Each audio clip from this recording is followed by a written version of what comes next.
Buenos días. Lo primero, gracias a Uxadi por invitarnos a los tres a participar en esta sesión. Esperamos no defraudar. Tenemos 45 minutos para hablar del marco tributario de más de 20 países, con lo cual es un reto al que nos enfrentamos. No vamos a ir por todos los países, sería una absoluta temeridad. Pero haremos todo lo posible. Agradezco tanto a José Ramón como a Manrique que se metan en este sarao conmigo, donde Margarita me ha dicho que soy moderador, pero luego me han explicado que soy moderador y panelista, con lo cual tengo que hacer un doble rol que tiene lo suyo. Entonces, si queréis, antes de empezar, sí que me gustaría pedirles a José Ramón y a Manrique, y en mi rol de panelista me lanzaré el primero, a lanzar algunos titulares de lo que vamos a hablar, del marco tributario en Latinoamérica. Y si queréis, empezando yo el primero, para mí hay tres claves fundamentales de la experiencia y lo que vemos día a día. Uno, que contamos, y es cierto que España tiene ahí una red de convenios para evitar la doble imposición muy extensa, cosa que nos pone seguramente a la vanguardia respecto a muchos otros países. Es cierto, y lo diremos después, que hemos avanzado mucho porque en Latinoamérica nos hemos encontrado a lo largo de los años algún país que, a pesar de tener convenio, no lo aplicaba, pero bueno, creo que la evolución ha sido muy positiva. Segundo, tenemos algunos lugares comunes, España, países de Latinoamérica, en la dificultad que estamos teniendo para lanzar reformas tributarias. Pasa en muchos países lo que nos pasa a nosotros ahora, que es que no hay ninguna mayoría parlamentaria, con lo cual sacar adelante una reforma tributaria comprensiva y de calado pues tiene su complicación. Y el tercer punto, que yo creo que es clave, y es algo que también es un lugar común para los que somos españoles, es la agresividad de las administraciones tributarias, más los cambios que se están produciendo en distintos sistemas judiciales en los países, que van a tener un impacto en la aplicación. Yo lanzo, y ahora José Ramón, Manrique, algún titular adicional. Mi opinión es un resumen buenísimo. Yo, por poner un titular, para mí la gran diferencia de lo que estamos viendo en los sistemas fiscales es la seguridad jurídica. Hay países que fomentan la seguridad jurídica y otros países donde la seguridad jurídica brilla por su ausencia, ¿no? Entonces, para mí ese es el titular, ¿no? Desde el punto de vista, cuando asesoramos a clientes que van hacia afuera, es que es la pregunta recurrente siempre. Enrique. Bueno, yo creo que los impuestos al final del día nos cuentan una historia. Y nos cuenta una historia del tipo de sociedad que una colectividad decidió tener. Si nos ponemos a analizarlo, las cosas que más contribuyen a nuestra felicidad no son decisiones individuales, son decisiones de la colectividad. Y esto comienza por el tipo de aparato estatal que queremos tener. ¿Cómo vamos a financiar y en qué gastos vamos a permitirle que invierta ese dinero que le estamos dando? En América Latina, los impuestos nos están contando muchas historias diferentes, según el país y según la realidad del país. Y creo que lo podemos resumir en tres diferentes cambios que estamos viendo en estas épocas. El primero es una necesidad en algunos países específicos de aumentar la recaudación porque simple y llanamente no tienen suficientes ingresos para mantener el aparato estatal. Otro gran bloque es el caso de aquellos estados que en vez de aumentar la recaudación, están disminuyendo el aparato estatal y están redefiniendo el concepto de Estado y las obligaciones del Estado. Y hay un tercer bloque que lo que está es entendiendo la coyuntura y el caos global que estamos teniendo y están buscando dar incentivo fiscal para reactivar una parte de la economía. Y en estos tres bloques creo que vamos a encontrar diferentes variaciones según las necesidades del país. Así que va a ser bastante interesante ver qué historia nos está contando América Latina desde la perspectiva de impuestos. Muchas gracias. Como veis, Manrique juega con un poco de ventaja respecto de José Ramón y yo, porque él está ahí y, por tanto, está más cerca. Pero bueno, nos defenderemos. Nosotros desde aquí. Si os parece, lo que habíamos pensado los tres es tocar tres pilares fundamentales, que son tres pilares a los que vamos a dirigir y sobre los que vamos a articular un poquito la charla. El primer pilar sería, oye, ¿qué está pasando en el ámbito de las reformas tributarias en las distintas jurisdicciones? Un segundo pilar, sobre convenios para evitar la doble imposición y qué es lo que estamos viendo, cuáles son los pros y los contras. No vamos a tocar todos los países, como os decimos, pero intentaremos lanzar mensajes clave. Y otro que ya ha anunciado Manrique es, oye, ¿qué incentivos se están lanzando por parte de algunos países de la región a la hora de atraer inversión. Con lo cual, si queréis, empezamos por las reformas y te doy pie, José Ramón, a que lances ideas. Muy bien, a ver, empezando por las reformas, nos hemos centrado pues básicamente en los países más relevantes, ¿no? Los países más importantes, como pueden ser México, Argentina, Brasil, Colombia, Chile y Perú. ¿Vale? Respecto de México, vuelvo al punto anterior. Para nosotros la reforma más relevante, o para nuestros clientes la reforma más relevante, no es precisamente la tributaria, sino la reforma del sistema judicial en México, ¿vale? En México, como sabéis muchos de vosotros, ha habido un cambio en el sistema judicial. Ahora mismo los jueces se van a empezar a elegir por votación universal, por votación popular, y eso va a suponer a nuestro juicio, y nos lo dicen así nuestros compañeros de México, de nuestra oficina de México, una pérdida de la independencia judicial muy, muy significativa. Esto va a tener un impacto fiscal tremendo. No solo por el sistema de votación, que es votación popular, sino porque además en ese sistema de elección de jueces el Poder Ejecutivo y el Poder Legislativo tienen una importancia muy relevante. Actualmente el Poder Ejecutivo y el Legislativo está dominado por Morena. Entonces ese partido político va a tener una importancia muy, muy relevante a la hora de elegir los jueces.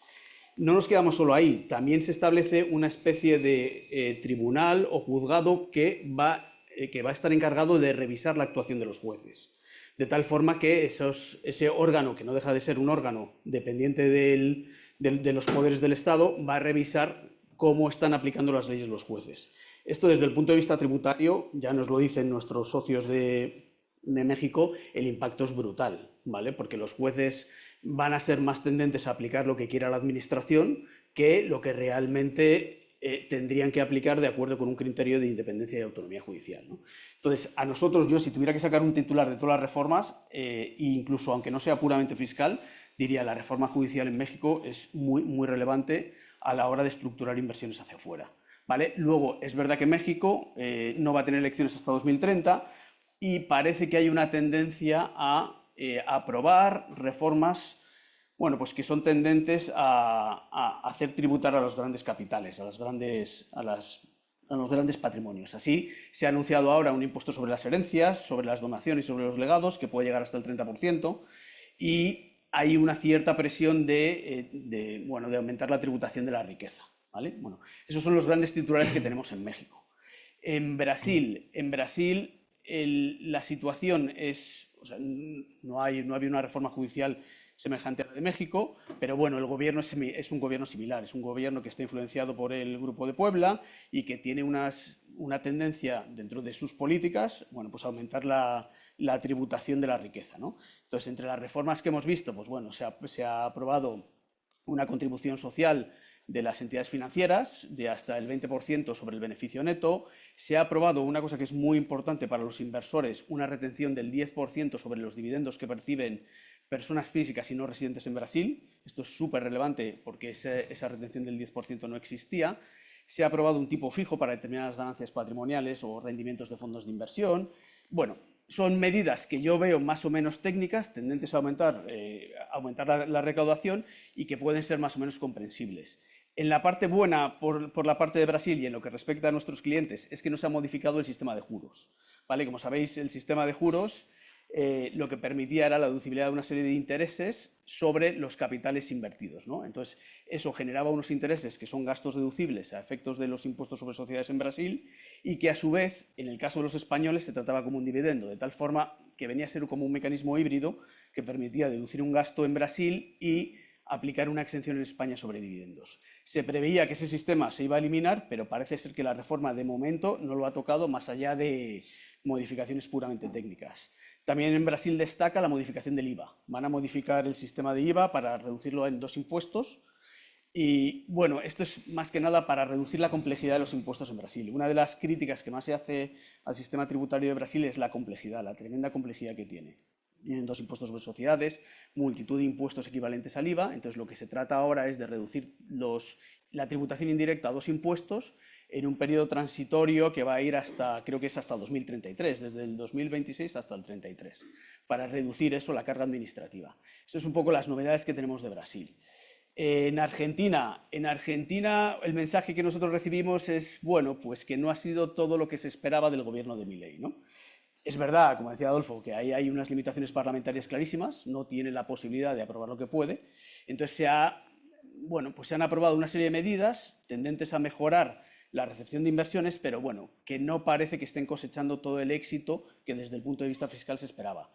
Así, hay una moratoria fiscal, ¿vale? Que esa es una medida, bueno, que permitía aplazar el pago de deudas fiscales, de seguridad social y deudas aduaneras, con reducciones en los intereses aplicables, con condonaciones de sanciones y con la extinción de delitos penales. Eso, pues bueno, es una medida bastante relevante. También se aprobó una amnistía fiscal creo que es para regularizaciones hasta marzo, con posibilidad de prórroga hasta julio de 2025, y se pagaba por la regularización de bienes y derechos en el extranjero pues un tributo que iba desde el 10% hasta el 15% en función del valor de lo regularizado. Esto, como me decían mis compañeros, el sentido que tiene es traer toda la pasta que tenía Argentina fuera desde 1945. Entonces quieren volver a traer el dinero, pero parece ser que la medida todavía no ha terminado de calar. Luego se han aprobado incentivos, hay un incentivo para grandes inversiones, para inversiones de más de 200 millones de euros en determinados sectores como el gas, el petróleo, tecnología, turismo, en fin.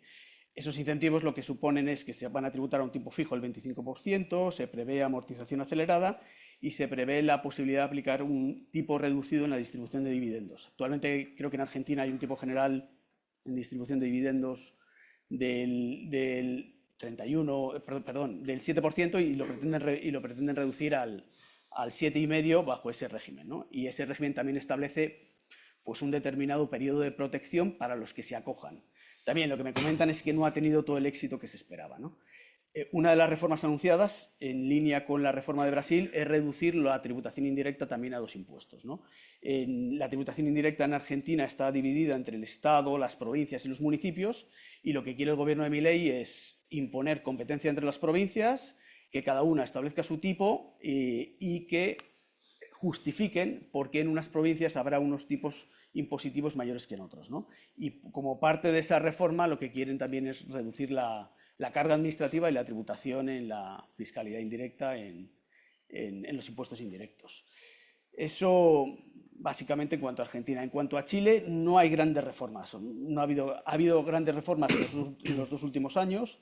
Se aprobó un impuesto del 10% sobre las transacciones y el llamado impuesto al lujo, un impuesto del 2% para la compra de yates, aviones privados y grandes vehículos, que imagino que la recaudación no habrá sido muy significativa, pero bueno, no deja de ser una medida que se aprobó hace un par de años. También en Chile, curiosamente, y pese a la tendencia política, se aprobó en 2023, si no recuerdo mal fue en 2023, una amnistía fiscal.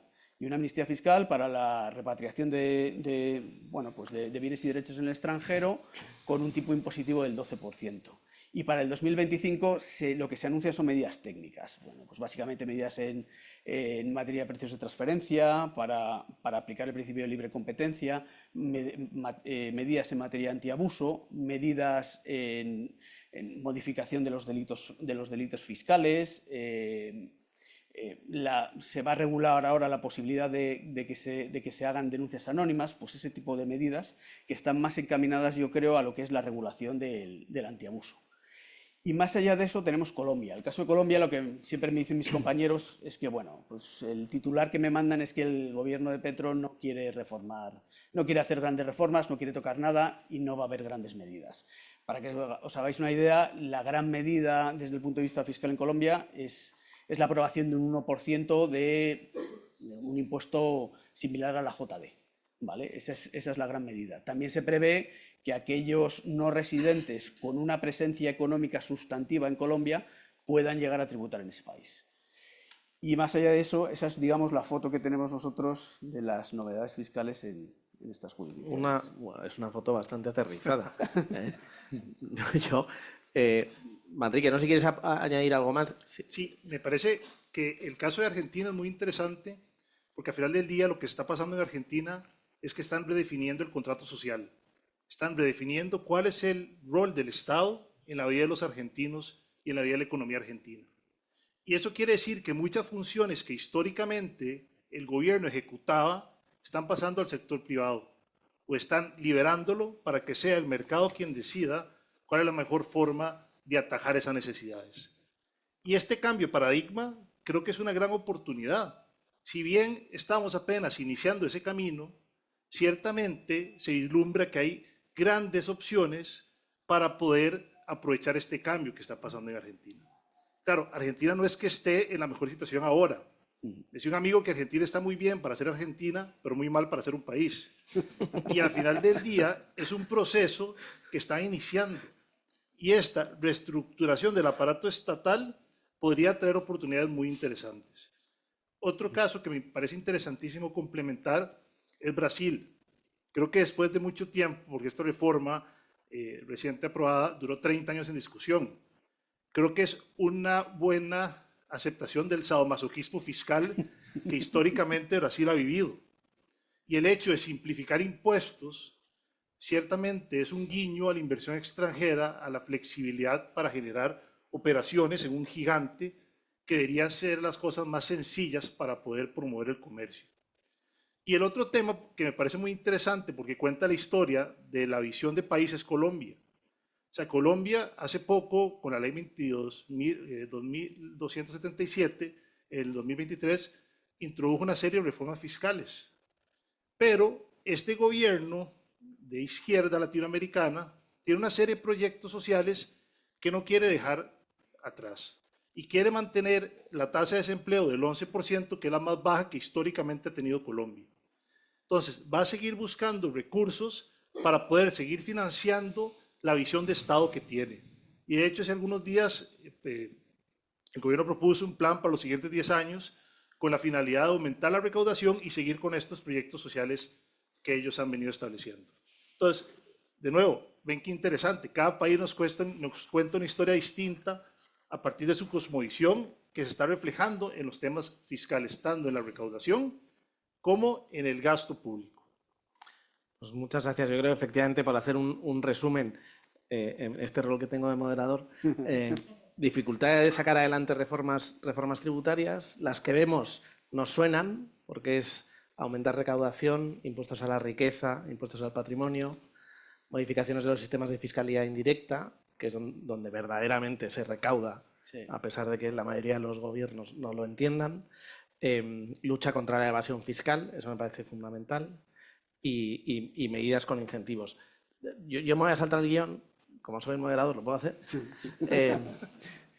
Aprovechando lo que ha contado José Ramón de la reforma judicial, yo es que tengo un apuntador de lujo, que es mi socio Héctor Hermosillo, que es mexicano, y es que me ha contado una cosa divertidísima de un abogado tiktokero, que es el que básicamente ha generado todo esto, que es el nuevo ministro de Justicia, si no me equivoco, o va a ser el próximo ministro de Justicia mexicano. Entonces, si le dais un minuto para que él que nos haga...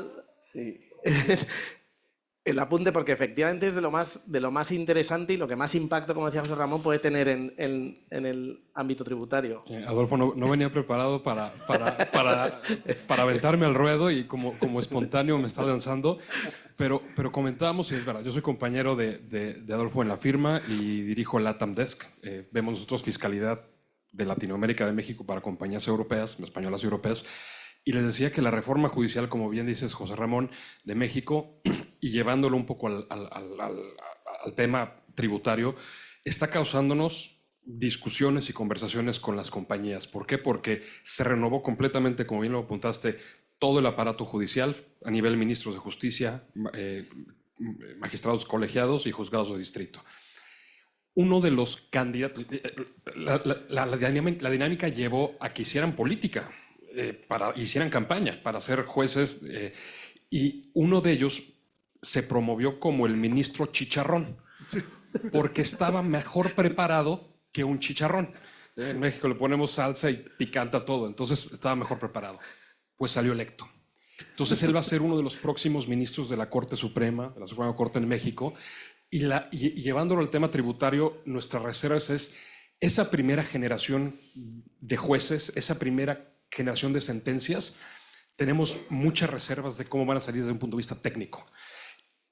Y el mensaje para las compañías es, si vamos a tener un litigio fiscal, posiblemente sea mejor un buen arreglo a nivel con la autoridad tributaria que un buen pleito a nivel judicial.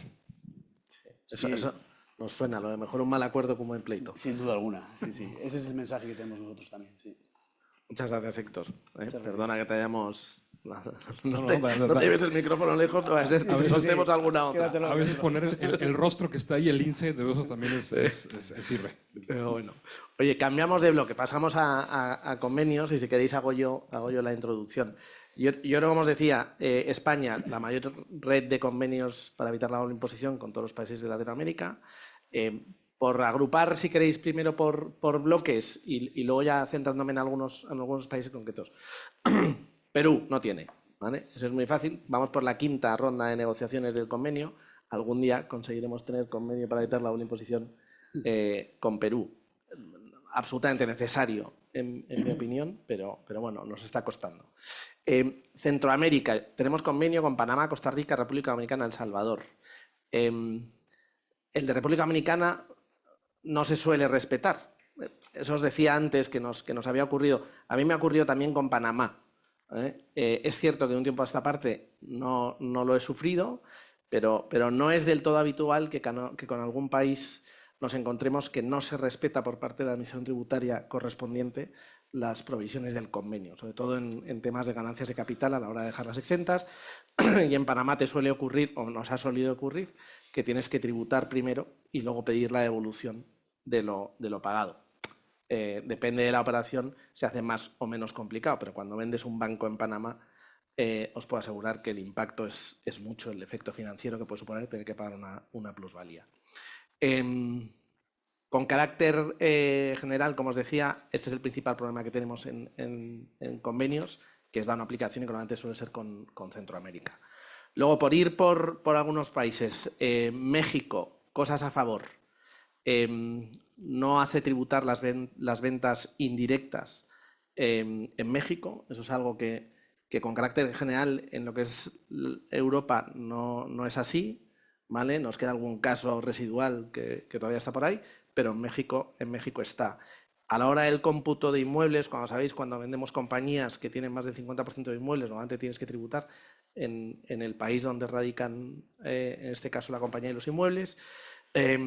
Una cosa a favor, que viene dirigida obviamente por la mayor inversión hotelera, la mayor inversión normalmente de compañías de ingeniería, es la exclusión del cómputo de aquellos inmuebles que están dedicados a efectos de actividad comercial o industrial, cosa que es positiva, pero que obviamente tiene un origen muy, muy comercial. A favor, 0% de retención en dividendos siempre y cuando haya más de un 10% de participación accionarial, cosa que es positiva. Asimilación del concepto de asistencia técnica a beneficios empresariales, con lo cual sin retención de salida.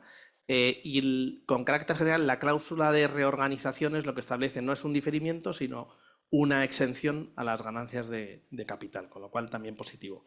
Tiene un contra, que es que en la cláusula de reorganización, conforme al protocolo del 2017, no protege fusiones y escisiones, sino que exige solo que sean los canjes de acciones. Con lo cual, bueno, tenemos, digamos, claros y oscuros, ¿vale? Y luego algo que va en línea, que yo creo con lo que ha anunciado Héctor, es tengamos cuidado porque hay un escrutinio, y esto lo lanzábamos al principio, cada vez mayor, de la Administración Tributaria respecto a pagos intercompañías, materialidad del importe y deducibilidad del gasto, ¿vale? ¿Hay, Héctor, alguna reflexión concreta sobre la agresividad del SAT?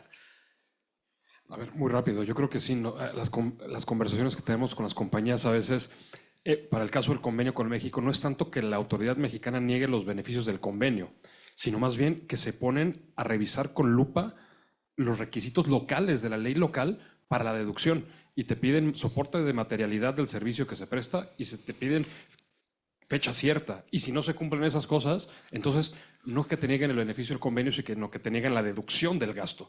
Esa es la manera en que las autoridades están más recaudando más, lo que decías, Manrique, y en el caso de México también. Sin reforma, la manera es negando deducciones. También nos suena.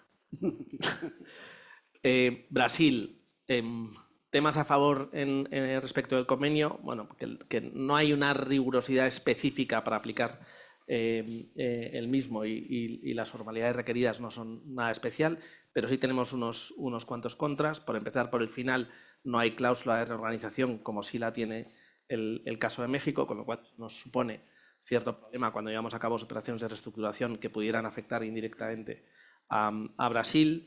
Tenemos un posible cambio o una posible reforma, que es la introducción de una retención en dividendos, que si se llega a aprobar, pues tendríamos un problema, que es que el convenio no nos otorgaría el beneficio. Tenemos una tasa en cánones relativamente cara, es un 15% si no me equivoco, ¿vale? Y luego que los pagos por servicios y de asistencia técnica nos los asimilan a cánones regalías, con lo cual caen dentro del espectro del 15%, ¿vale? Argentina, a favor, en cánones la tasa es un pelín más baja, es un 10%. En ganancias de capital tenemos retención del 10% si se tiene un 25% de participación, eso es relativamente positivo dentro del espectro. Tener en cuenta que aquí tenemos que comparar Latinoamérica y convenios con Latinoamérica, no estamos hablando de convenios de países europeos, donde puede ser que algunas cosas sean distintas y mucho más beneficiosas. Y con carácter general, la cláusula de reorganización es buena, nos da protección, siempre y cuando haya protección bajo ley doméstica, con lo cual es relativamente positivo. En contra, asistencia técnica, al igual que nos pasa con Brasil, nos lo asimilan a cánones regalías. Y hasta ahora, Argentina se había apartado de todos los criterios de la OCDE. Veremos qué hace ahora Milei, si se une o no se une a las interpretaciones OCDE. Pero bueno, ahí tenemos alguna duda, ¿vale? Y luego Argentina tiene un elemento que no tiene nada que ver en sí mismo con el ámbito tributario, que es había una inaplicación práctica de los convenios por la imposibilidad de acceder al mercado cambiario y poder repatriar divisas. Uno de los problemas que normalmente nos encontramos en Latinoamérica es que se convierten en centros de caja atrapada, ¿vale? Normalmente por medidas de protección cambiaria, por problemas respecto de la moneda o porque es muy caro, como puede ser el caso de Chile, sacar dinero desde ahí. Con lo cual, uno de los problemas fundamentales que suele tener la inversión hacia Latinoamérica es que se acaban convirtiendo en centros de caja atrapada. Y eso nos ha ocurrido muchas veces con carácter general, en el caso de Argentina por un tema cambiario, pero en el caso de Chile por lo caro que es sacar con la doble tributación esta que tiene el dividendo, ¿vale?, hacia afuera el dinero. Por tocar algún país más en concreto, ya dejo a José Ramón o a Manrique que apunten lo que quieran. Colombia, a favor, oye, tenemos una tasa del 10% en cánones, dividendos el 0%, como pasa con México. Aquí lo que pasa que es que la regla es que tienes que tener más del 20% de participación accionarial. Y a favor también, que esto es algo que no hay en muchos, las remesas distribuidas desde sucursales o establecimientos permanentes no se consideran dividendos sujetos a retención, ¿vale?, sino caerían dentro de lo que es el artículo 7, con lo cual eso es positivo, ¿vale? En contra, por deciros algunos, igual cláusula de reorganización no se contempla, con lo cual tenemos un problema cuando llevamos a cabo reorganización en el exterior que pudiera afectar a alguna compañía en Colombia, ¿vale? Y luego la definición de asistencia técnica muy amplia, y otra vez caemos en el concepto con carácter general de regalías, y nuevamente ahí con la participación muy activa de la DIAN, que es la autoridad tributaria colombiana, que es bastante agresiva en lo que en mi experiencia cuenta, ¿vale? Y por último, por acabar por Chile, con carácter general alineado con interpretaciones OCDE, cosa que es positiva, que es, digamos, lo que a nosotros normalmente nos ocurre y nos encontramos, es que los países respeten las posiciones de la OCDE, de la que suelen formar parte. Pero bueno, no siempre es así. Chile es un país que lo respeta, ¿vale? En contra, como os decía, la repatriación de dividendos de Chile es un drama, es carísima y acaba suponiendo una situación siempre de doble holding chilena, donde tienes atrapada la caja y tienes que buscar fórmulas normalmente vía financiaciones para poder, digamos, distribuir desde ahí. Ahí es cierto que eso nos genera a los asesores mucho trabajo, porque estamos todo el día pensando cómo sacar dinero desde Chile hacia otros países, pero bueno, no es nada fácil. Y en contra también, como nos pasaba con otros países, no tiene cláusula de reorganización, aunque la propia ley doméstica chilena sí que protege ciertas reorganizaciones. Bueno, esto es un dibujo. No sé qué queréis apuntar, Manrique. Sí, a ver, los convenios para evitar la doble imposición, al final del día lo que quieren hacer es suspender de una u otra forma las reglas locales que los gobiernos aplican a la masividad del cobro de impuestos. viene a introducir reglas especiales para las interacciones económicas entre los residentes fiscales de quienes suscriben el convenio. No todos los países de América Latina tienen la misma capacidad de análisis o han interiorizado el contenido de estos conceptos de forma suficiente para que su aplicación sea coherente con los modelos. Y nada más un tema interesante, 7 países de América Latina tienen el 95% de todos los tratados para evitar la doble imposición que ha suscrito la región. 7 países. El resto tienen promedio 1 o 2 acuerdos de esta naturaleza. Entonces entenderán que las administraciones tributarias locales no tienen una fineza en la interpretación y el entendimiento, porque en muchos de estos casos es una excepción a la regla que no aplica de forma cotidiana. Entonces no lo regulan con la rigidez o con la claridad que deberían regularlo. Y pasa muy a menudo. En el caso de Costa Rica, por ejemplo, que el convenio con España fue el primero que se firmó hace mucho tiempo, hacíamos una consulta vinculante a Hacienda, nos respondía una cosa, a los 6 meses volvíamos a hacer la misma consulta para otra empresa y nos respondía otra. Entonces realmente era una ruleta donde no sabíamos cuál era la interpretación que iba a mantener porque no había esa profundidad de análisis en el entendimiento de los convenios. Entonces, mi consejo es, parte importante para poder sacar el provecho a esto es entender cuál es la visión local para su correcta aplicación, cuáles son los requerimientos de sustancia, cuáles son los requerimientos formales y prácticos para que cuando podamos llegarle a la hacienda mexicana, a la hacienda costarricense, a la hacienda dominicana, y les digamos, no voy a aplicar las reglas locales, voy a aplicar el tratado que tiende a tener un tratamiento favorable, no me salgan con una sorpresa y con un requisito por una falta de entendimiento de este tipo de convenios. ¿Algo más? No, nada más. Por mi parte, experiencia práctica, es verdad que la he tenido con el convenio de Brasil. Creo que es un convenio muy antiguo y que es un convenio que, hombre, convendría que se renovara y que se adaptara sobre todo también al tratado multilateral. Luego, desde el punto de vista, efectivamente, con Chile el problema de la salida de caja es evidente, es clarísimo y siempre es el mismo problema. Lo que nosotros solemos ver con clientes es que muchas de esas operaciones están estructuradas a través de Canadá y Estados Unidos y se resuelven y se sigue resolviendo muchos problemas así, ¿no? Y en otros casos, como tú has dicho, por ejemplo, me viene a la mente una transacción reciente donde vendíamos una empresa en República Dominicana, es que directamente nos fuimos, digamos, por decirlo suave, a solicitar una consulta a la autoridad fiscal, ¿no? Pues yo creo que al final hay que ser prácticos, ¿no? Porque efectivamente la aplicación práctica de los convenios, sobre todo donde la recaudación es muy importante, pues no da mucha seguridad. Sí, sí, en alguna ocasión nos hemos planteado si merecía la pena involucrar a la Administración Tributaria Española Sí. y a la correspondiente para que llegaran a un acuerdo respecto de la aplicación. Es cierto que desde la Dirección General de Tributos nos animaban a hacerlo en alguna ocasión, estaban deseando que iniciáramos el proceso, pero claro, te enfrentas a un proceso que se anticipa largo, complejo, y normalmente el cliente no está dispuesto a esperar Sí. sin digamos, un tiempo tan largo y con la incertidumbre de lo que va a decir. Seguramente sabe lo que va a decir la Dirección de Tributos, que es muy clara, y va a decir, oye, se aplica el convenio, no hay ninguna duda, pero tenemos un problema del otro lado. A lo cual, bueno, en fin, nosotros al final nunca lo hemos lanzado. Hemos ido directamente a preguntar allí. Sí, pero bueno. Oye, nos quedan 5 minutos y tenemos que tocar un tema importante, que es incentivos, ¿vale? Y por dónde vemos el movimiento de incentivos fiscales para atraer inversión. Enrique, yo creo que esta te la dejamos a ti. Perfecto. Al final del día, cada país en América Latina tiene algo diferente para ofrecer. Más allá del tema de incentivos, tiene beneficios operativos, de talento humano o de ubicación que lo hacen interesante para la inversión extranjera. Entonces, dependiendo de qué sea lo que busca la empresa española cuando invierte en América Latina, sepa que en diferentes países existen oportunidades de que la inversión, que la parte operativa, tenga también un refuerzo en la parte fiscal.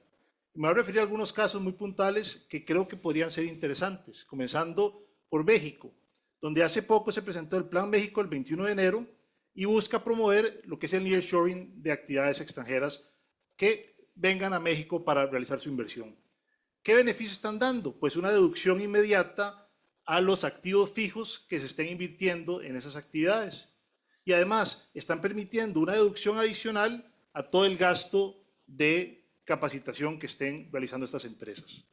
Entonces, de nuevo, si la empresa española quiere invertir en México, sepa que están buscando atraer ese tipo de capital a través de estos beneficios específicos. Otro tema que me parece muy interesante porque ha sonado bastante en los últimos años es El Salvador. El Salvador hay un antes y después de Bukele, indiferentemente de la opinión personal que uno pueda tener de las medidas que está tomando o lo que vaya a pasar a continuación. Pero lo cierto es que El Salvador al día de hoy es un país relativamente seguro en comparación con su carácter histórico. ¿Y por qué lo comento? Porque el salario mínimo en El Salvador son $400 al mes. Y este país tiene un régimen de zona franca que exime a las empresas que presten servicios internacionales del pago de todo impuesto sobre la renta, impuesto a valor agregado, impuesto a bienes inmuebles y en general les permite tener una operación libre de una carga tributaria considerable en un país donde los costos operativos son bastante bajos en comparación con la región y el mundo. Otro tema interesante es Costa Rica. Costa Rica tiene uno de los regímenes de zona franca más exitosos de los últimos 40 años, en donde ha otorgado beneficios fiscales y exonera a empresas que inviertan una cantidad de $150,000 o $100,000 en activos fijos en un periodo de 3 años. Esto sumado al talento que tiene Costa Rica para poder prestar servicios, lo hace una opción muy interesante. Nada más como referencia, según las métricas, varía un poco, pero después de Argentina, Costa Rica es el país en América Latina con el nivel de inglés más alto. Entonces, si una empresa española quisiera, por ejemplo, entrar al mercado norteamericano, Costa Rica puede ser una puerta de entrada por detrás interesante, porque podría prestar servicios a un 40 o un 60% del costo que implicaría tener esos mismos servicios en Estados Unidos con una mano de obra con capacidad para poder prestar ese servicio. Panamá, existe también un régimen muy interesante que se llama la Ciudad del Saber. Y este régimen es interesante porque otorga incentivos fiscales a empresas que quieran centrar en Panamá temas de investigación, temas de innovación. Y lo comento porque Panamá es un hub muy interesante en temas de transporte en América Latina. Es muy fácil llegar a Panamá de prácticamente todos los países en la región. Entonces, si una empresa quisiera aprovechar las oportunidades de innovación que presenta América Latina, Panamá, a través de esta ciudad del saber, puede ser una forma interesante de centralizar ese conocimiento y desarrollar tecnologías nuevas en un hub que le permite un traslado con bastante facilidad al resto de la región. Colombia también tiene una serie de incentivos fiscales.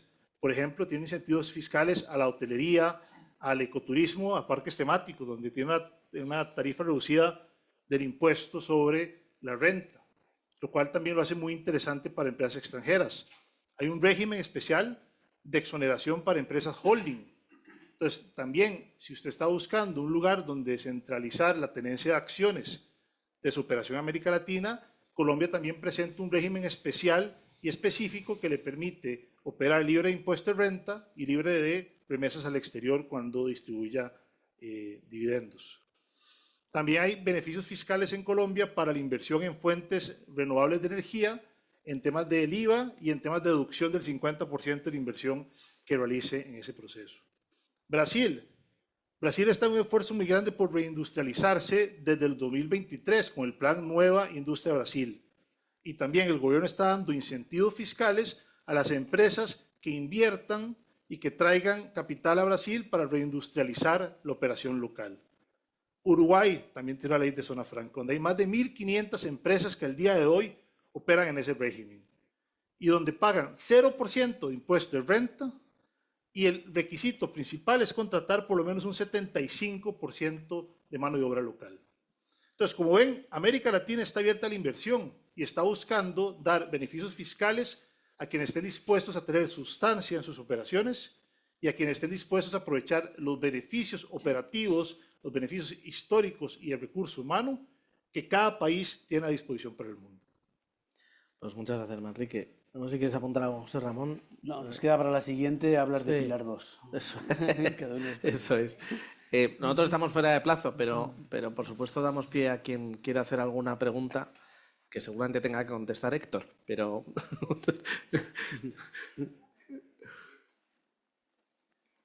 Sí.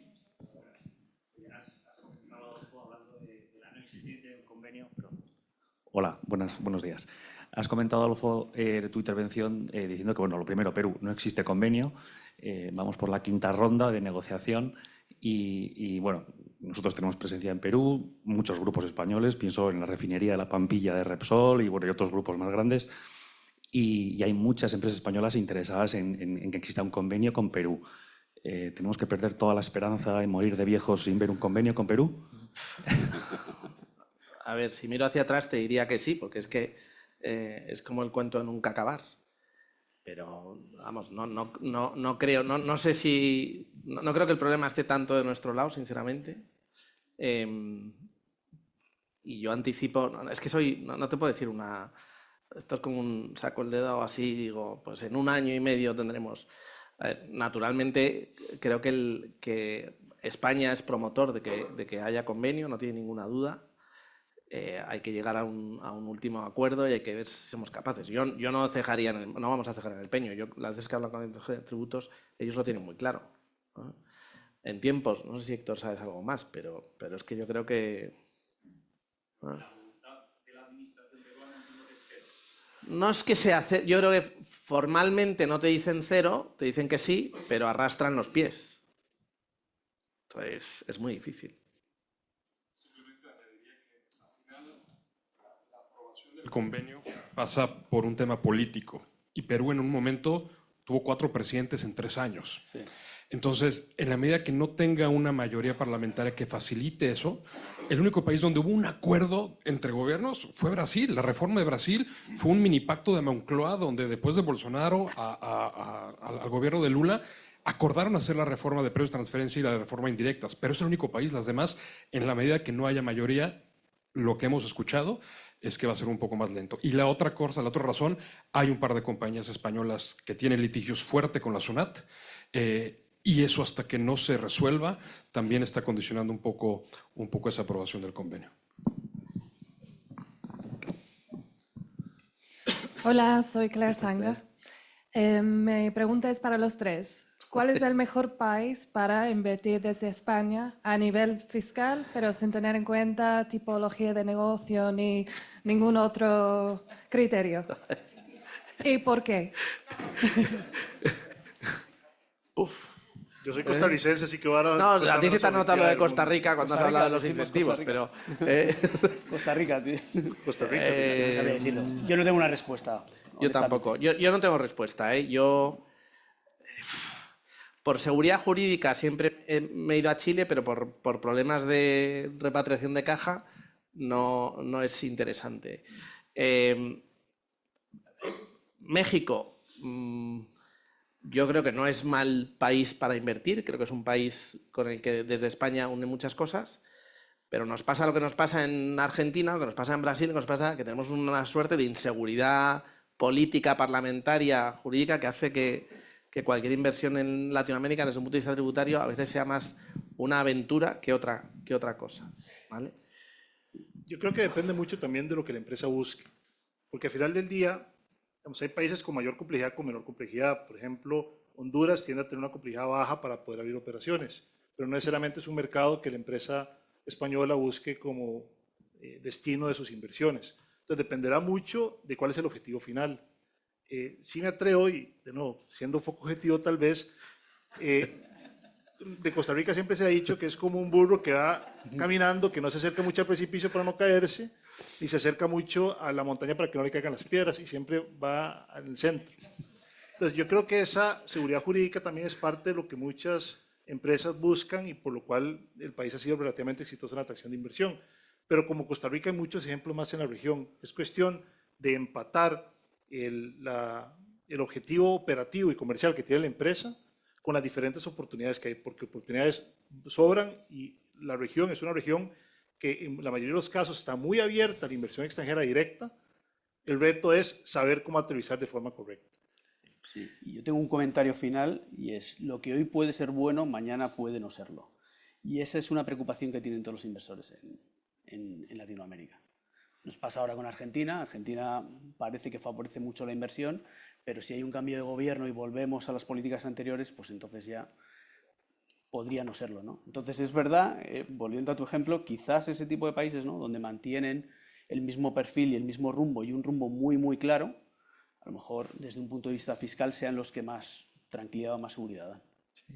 Y por último, y esto seguramente José Ramón y yo lo decimos mucho, la decisión nunca va a ser la tributaria, ¿vale?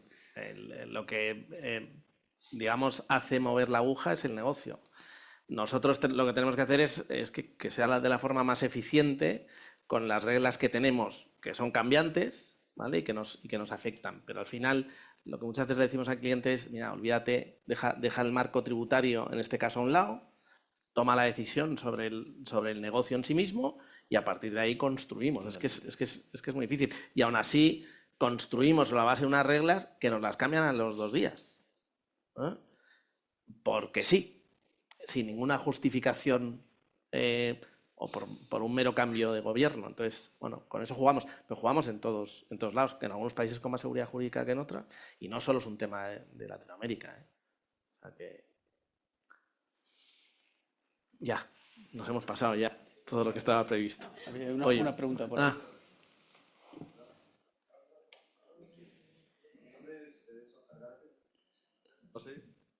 Hola, Sí. mi nombre es Óscar Gárate.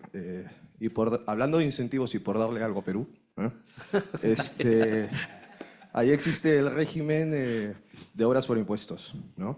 Que lo que permite es que la empresa privada pueda financiar un proyecto de infraestructura pública, ¿no? Con cargo al impuesto a la renta o de sociedades del año siguiente. Algo similar pasa en Colombia con las zonas afectadas por el conflicto armado, ¿no? Tienen un régimen similar de obras por impuestos. Entonces quería saber qué les parece esta medida, ¿no? Si creen que a la empresa española le conviene a modo de atracción a la inversión, ¿no? Y por qué no se replica en otros países si es que está funcionando en Perú. Pues yo no la conocía, tengo que ser muy sincero.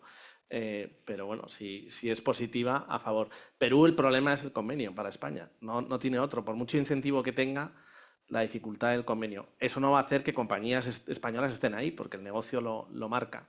Pero la mayor dificultad no es tanto, y yo no creo que las compañías españolas con carácter general solo se preocupen del incentivo. El incentivo es una cosa más, pero la seguridad que te da la aplicación o las provisiones de un convenio es lo que marca muchas veces una u otra decisión, ¿vale? Yo creo que todo lo que sea incentivo para atraer talento es positivo. España lo hizo en los años 70 y 80, ¿vale? Y cuando empezamos mucha de nuestra red de convenios, muchas de las reglas que había en los convenios que firmábamos con los grandes países europeos incluían una serie de incentivos fiscales que hoy ya no son de aplicación donde lo buscábamos. Y yo creo que tuvo mucho éxito. Si a eso le añades reformas domésticas que atraen inversión desde todos los ámbitos, no solo el tributario, pero el tributario como uno de ellos, como fue en su caso nuestro régimen holding, que sigue, nuestras exenciones, eso permite atraer mucha inversión. Yo creo que si los países latinoamericanos van en la misma línea, atraerán con carácter general la inversión desde fuera. Medidas, ¿no?, que hay que tomar. Pero lo decía también porque hay mucha empresa de infraestructura que opera en Perú, en Latinoamérica en general, pero en Perú, ¿no? Entonces entiendo que la medida, a pesar de no haber convenio, pues resulta de alguna manera favorable. Siempre, todo lo que sea incentivo será favorable y digamos que todo el que pueda lo intentará aprovechar. Está claro que para la siguiente necesitamos 2 horas, ¿eh? Y haremos una batalla de países, porque aquí cada uno defiende lo suyo. Yo haré de árbitro. El año que viene estáis invitados y por supuesto que ampliamos solo para esta mesa el horario. Así que nada, un fuerte aplauso Muchas gracias. para Muchas gracias a vosotros. todos.